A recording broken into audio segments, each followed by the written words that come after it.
બીલીમોરામાં આગામી ગુરુવારે નીકળનારી ભગવાન જગન્નાથની ભવ્ય રથયાત્રા શાંતિપૂર્ણ માહોલમાં સંપન્ન થાય તે માટે પોલીસ તંત્ર એક્શનમાં આવ્યું છે, જેના ભાગરૂપે મંગળવારે સવારે શહેરના વિવિધ મુખ્ય માર્ગો પર સઘન ફૂટ પેટ્રોલિંગ યોજવામાં આવ્યું હતું.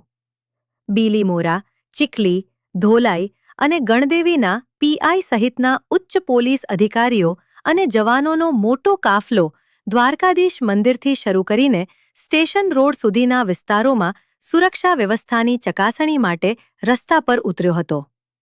આ પેટ્રોલિંગ દરમિયાન પોલીસે અસામાજિક તત્વોને કાયદાના દાયરામાં રહેવા કડક ચેતવણી આપી છે. સાથે જ કાયદો અને વ્યવસ્થા જાળવી રાખવા માટે તમામ ભક્તોને પોલીસ તંત્રને પૂરતો સહકાર આપવા નમ્ર અપીલ કરી છે. Gujarat command live, Ashok Joshi, Bilimora.